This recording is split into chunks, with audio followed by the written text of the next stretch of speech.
Good morning students. प्रज्ञा विद्यालय की तरफ से ऑनलाइन क्लासेस में आपका स्वागत है। स्टूडेंट्स, आज हम 9th क्लास का सामाजिक विज्ञान का कौन सी बुक का जो अर्थशास्त्र, सामाजिक विज्ञान में हम क्या करें, अर्थशास्त्र, उसका लेसन फर्स्ट पालमपुर गांव की कहानी लेक्चर नंबर 12 करने जा रहे हैं। स्टूडेंट्स, हमने पिछले लेक्चर्स में भी इसी लेसन को डिस्कस किया है, पालमपुर गांव की कहानी।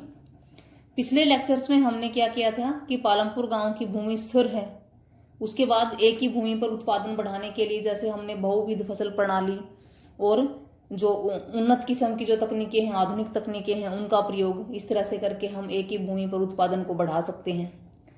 उसके बाद हमने क्या किया, भूमि सुधार, क्या भूमि धारण कर पाएगी इसको, कि जो अगर हम अधिक से अधिक जो आधुनिक तकनीकों का प्रयोग करते हैं तो क्या भूमि उसको धारण कर पाएगी। फिर हमने क्या किया कि पालमपुर गांव है उसमें भूमि का वितरण है वो किस प्रकार है।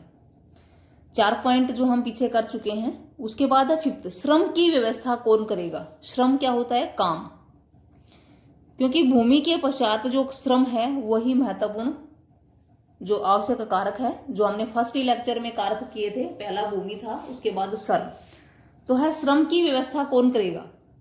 देखिए, भूमि के पश्चात श्रम उत्पादन का दूसरा आवश्यक कारक है कि कोई भी हम उत्पादन करना चाहें तो सबसे पहले हमें भूमि की आवश्यकता होगी, उसके बाद श्रम यानी कि उद्यम, मेहनत, काम की। खेती में बहुत अधिक परिश्रम की आवश्यकता होती है। छोटे किसान अपने परिवारों के साथ अपने खेतों में श्रम काम करते हैं। छोटे किसान, जैसे हमने पिछले लेक्चर में डिस्कस किया था, भूमिहीन, जिनके पास भूमि नहीं होती। छोटे किसान जिनके पास 2 हेक्टेयर से कम भूमि होती है। मंझले किसान जिनके पास 2 हेक्टेयर से अधिक भूमि होती है। और बड़े किसान जिनके पास 10 हेक्टेयर या फिर इससे अधिक भूमि होती है। तो अब यहाँ पे क्या है, ये छोटे किसान, अगर इनकी छोटे किसान जिनके पास 2 हेक्टेयर से कम है, 2 हेक्टेयर से कम भूमि है, वो क्या करेंगे, वो अपने परिवारों के साथ अपने खेतों में श्रम काम करेंगे। इनकी उनको तो मजदूरों की, श्रमिकों की जरूरत नहीं होगी, उनके पास भूमि कम है और अपने परिवार के साथ अपने खेतों में खुद ही काम करते हैं। इस तरह वे खेती के लिए आवश्यक श्रम की व्यवस्था स्वयं ही करते हैं, इनकी मेहनत खुद करेंगे। मंझोले और बड़े किसान अपने खेतों में काम करने के लिए दूसरे श्रमिकों को किराए पर लाते हैं। यानी कि मंझोले किसान हैं और जो बड़े किसान हैं जिनके पास ज्यादा भूमि है, तो दूसरे श्रमिकों को भी अपने खेतों में लगाते हैं मजदूरी में। खेतों में काम करने वाले श्रमिक या तो भूमिहीन परिवारों से आते हैं। जो मंझोले और बड़े किसानों के खेतों में काम करते हैं, जो मजदूर, जो श्रमिक मंझोले और बड़े किसानों के खेतों में काम करते हैं, वे कहाँ से आते हैं, भूमिहीन परिवारों से, कि उनके पास भूमि नहीं होती है और वो क्या करते हैं, दूसरों के खेतों में काम करके ही अपना गुजारा करते हैं। या बहुत छोटे खेतों में काम करने वाले परिवारों से।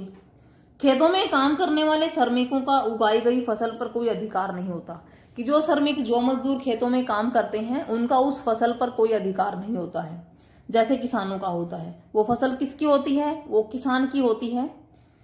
किसानों द्वारा उनको मजदूरी दी जाती है। वो श्रमिक किसान के खेत में काम करते हैं तो किसान उसको क्या देगा, मजदूरी देगा, पैसे देगा काम के बदले में। मजदूरी एक क्षेत्र से दूसरे क्षेत्र, एक फसल से दूसरी फसल और एक खेत से दूसरे खेत के कृषि कार्यों के लिए अलग अलग होती है।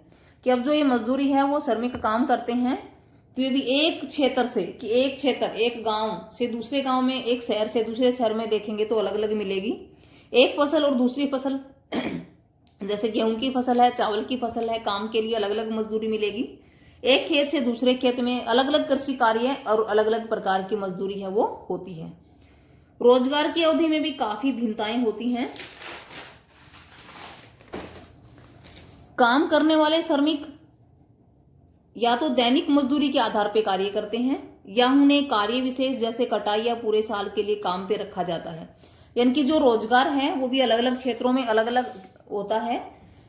जैसे कुछ तो श्रमिकों को दैनिक मजदूरी के आधार पर कार्य करवाते हैं, जैसे 2 दिन के लिए काम है तो 2 दिन के लिए मजदूरों को रखा, 1 दिन के लिए है तो 1 दिन रखा, तो इनकी वो तो है दैनिक मजदूरी, जो डेली जो काम है उसी के आधार पे उनका जो मजदूरी है वो फिक्स होती है।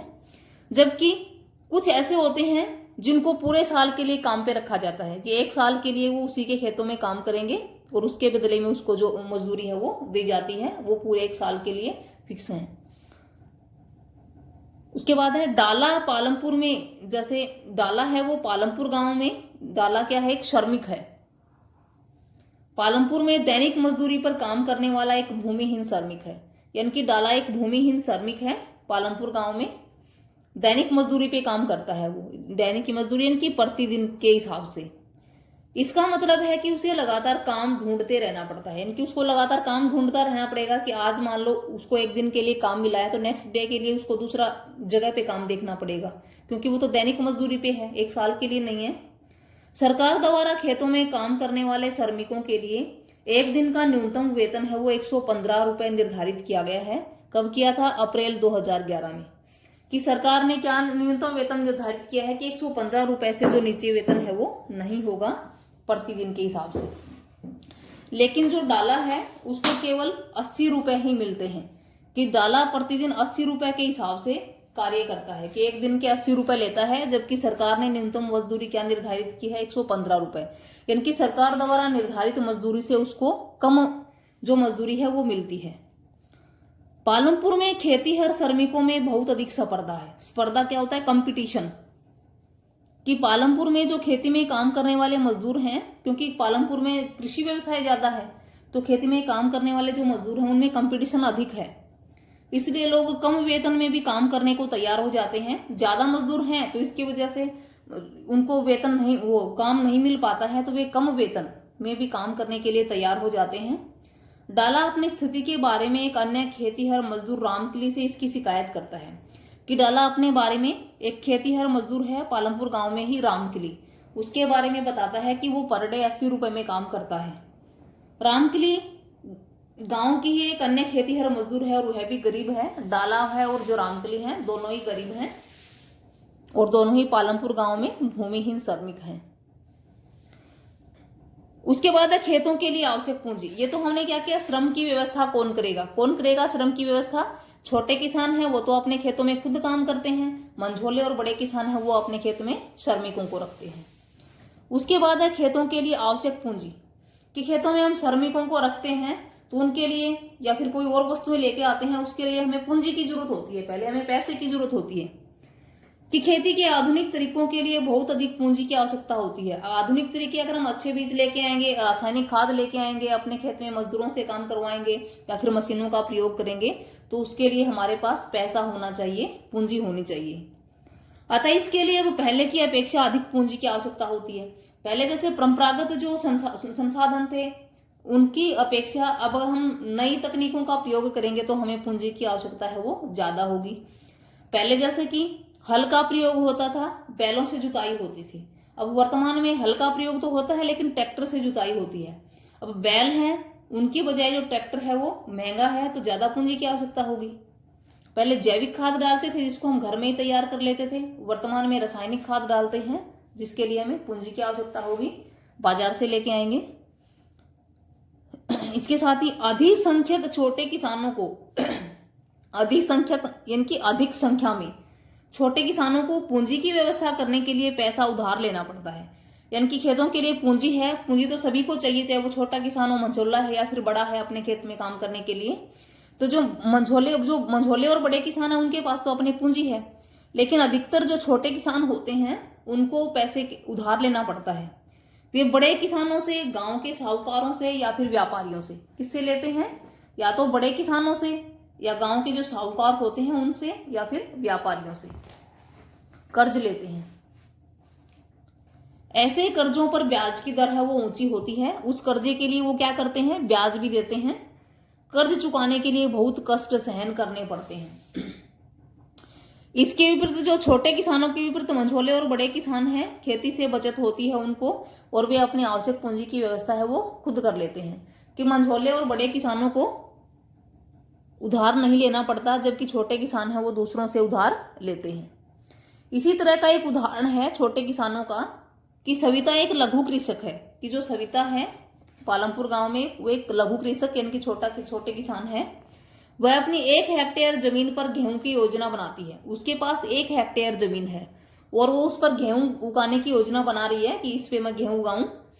इसके लिए उसे 3000 रुपए चाहिए, लेकिन उसके पास पूंजी नहीं है। उसकी जमीन की जुताई के लिए, बीज खरीदने के लिए, खाद के लिए उसे क्या चाहिए, पैसे चाहिए 3,000 रुपए। उसके पास पैसा नहीं है, इसलिए वह एक बड़े किसान तेजपाल सिंह से कर्ज लेने का निर्णय लेती है। सविता क्या सोचती है कि वो इस पे फसल को उगाने के लिए तेजपाल सिंह से पैसा उधार ले लिया जाए, और तेजपाल सिंह से वो क्या करती है, 3,000 रुपए उधार ले लेती है। तेजपाल सिंह सविता को 24% की दर पर 4 महीने के लिए कर्ज देने को तैयार हो जाता है, कि तेजपाल सिंह उसको 3,000 रुपए दे देता है। कितने महीने के लिए, 4 महीने के लिए, कि 4 महीनों में उसको वापस करना होगा, और साथ ही 24% जो ब्याज है वो भी देना होगा। इसी के साथ सविता को यह भी वचन देना पड़ता है कि वह कटाई के मौसम में 35 रुपए प्रतिदिन के हिसाब से उसके खेतों में काम भी करेगी।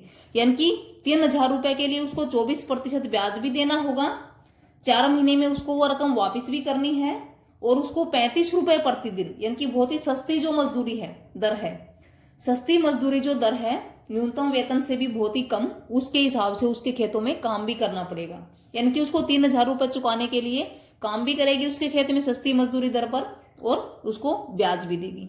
तो इनकी वो छोटे किसान हैं जो दूसरों से उधार लेते हैं अपनी खेती के लिए, और बहुत ही कष्ट के साथ उस उधार को चुकाते हैं। उसके बाद है अधिशेष कृषि उत्पादों की बिक्री। अधिशेष क्या होता है, हमने फसल को प्राप्त किया, कुछ हमने घर पे रख लिया खाने के लिए, और कुछ बाजार में बेच दिया। जो फसल हमने बाजार में बेच दी वो अधिशेष है हमारा। कि किसान फसल का उत्पादन करने के बाद कुछ गेहूं को तो उपभोग के लिए घर में रख लेते हैं, और बाकी गेहूं को बाजार में बेच देते हैं। कि जो बड़े किसान हैं वही कर पाते हैं ये, कि कुछ गेहूं तो हमने रख लिया अपने खाने के लिए, और कुछ बाजार में बेच दिया, आधी से अतिरिक्त जो फसल है उसको। परंतु छोटे किसान जिनके पास कम भूमि है, वे अधिशेष गेहूं की बिक्री में असमर्थ होते हैं। कि जिनके पास भूमि 1 हेक्टेयर 2 हेक्टेयर है, तो उसमें तो उतना ही उत्पादन होगा कि उनका जो घर का जो गुजारा है वही हो पाएगा। तो इसलिए वे असमर्थ होते हैं उस फसल को बेचने में, क्योंकि उनकी उपज इतनी ही होती है कि उसे वे अपने उपभोग के लिए घर में ही रख लेते हैं। इसी तरह का जो एक बड़े किसान का उदाहरण है जो अधिशेष को रखता है, कि एक बड़ा किसान है तेजपाल सिंह, जिससे सविता ने उधार लिया था। एक बड़े किसान तेजपाल सिंह को अपनी समस्त भूमि से 350 क्विंटल गेहूं प्राप्त होता है, यानी कि उसके पास भूमि अधिक है, और 350 क्विंटल गेहूं उसको प्राप्त होता है। इस गेहूं को वह रायगंज के बाजार में बेच देता है, यानी कि थोड़ा बहुत उपभोग के लिए रखने के बाद रायगंज के बाजार, रायगंज क्या है, एक बड़ा जो गांव है पालमपुर के साथ लगता हुआ। तो तेजपाल क्या करता है, उसके पास अतिरिक्त गेहूं है, अधिशेष है, तो उसको रायगंज के बाजार में बेच देता है और अच्छी कमाई करता है। तेजपाल इन पैसों को गेहूं को बेचकर जो पैसे उसको मिलते हैं उसको क्या करता है, वो बैंक में जमा कर देता है, और बाद में इस पैसे का प्रयोग वो किसके लिए करेगा, सविता जैसे किसानों को कर्ज देने में करेगा। कि उसको जो अतिरिक्त गेहूं था उसको उसने बेच दिया, पैसों को बैंकों में जमा कर दिया, और उस पैसे का प्रयोग वो किसके लिए करेगा, जो गरीब किसान हैं उनको ब्याज पर देने के लिए करेगा, कर्ज पर। इस वर्ष तेजपाल सिंह एक ट्रैक्टर खरीदने की भी योजना बना रहा है, जो उसको स्थिर पूंजी है। या तो वो छोटे जो लोग होते हैं, भूमिहीन जो लोग होते हैं, उनको कर्ज पर देते हैं वो रकम, या फिर इससे कोई स्थायी पूंजी, जैसे कोई ट्रैक्टर है, कोई कंबाइन है, कोई थ्रेसर है, हार्वेस्टर है, इस तरह की जो वस्तुएं खरीद लेते हैं जो उनकी स्थिर पूंजी होती है।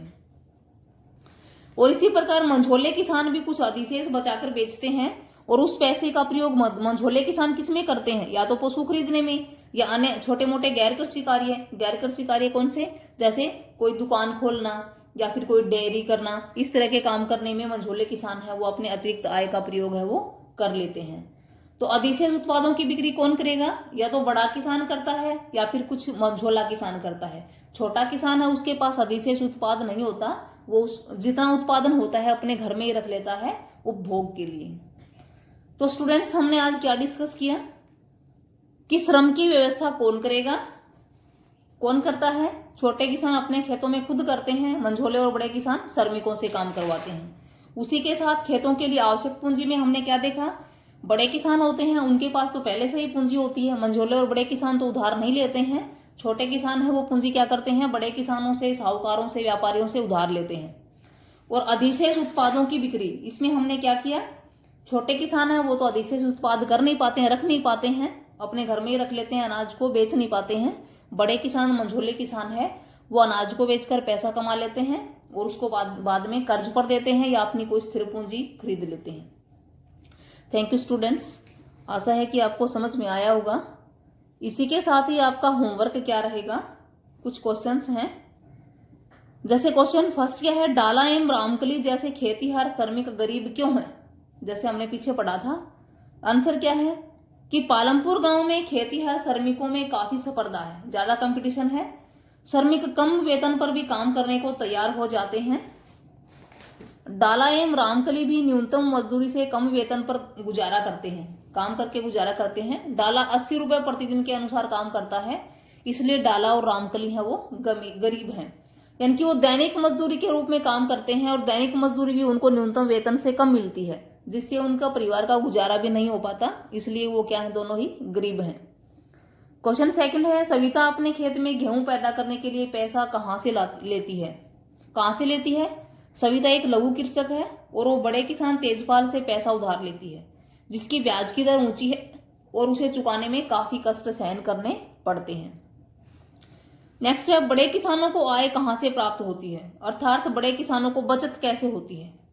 कैसे होती है कि बड़े किसान अपने उपज का एक भाग उपभोग के लिए घर में रख लेते हैं और अधिशेष उत्पाद को बाजार में बेच देते हैं। उस पैसे को बैंक में जमा कर लेते हैं, उसे भूमिहीन श्रमिकों और अन्य किसानों को ऊंचे ब्याज की दर पर ऋण दे देते हैं, जिनसे उन्हें बचत होती है। नेक्स्ट है, उत्पादन का दूसरा कारक कौन सा है? श्रम। फर्स्ट कौन सा था? भूमि। स्टूडेंट्स, इन क्वेश्चंस को आप फेयर नोटबुक में राइट एंड लर्न किसमें लिखोगे? फेयर नोटबुक में, ना कि रफ में, और इनको याद भी करोगे। Thank you students.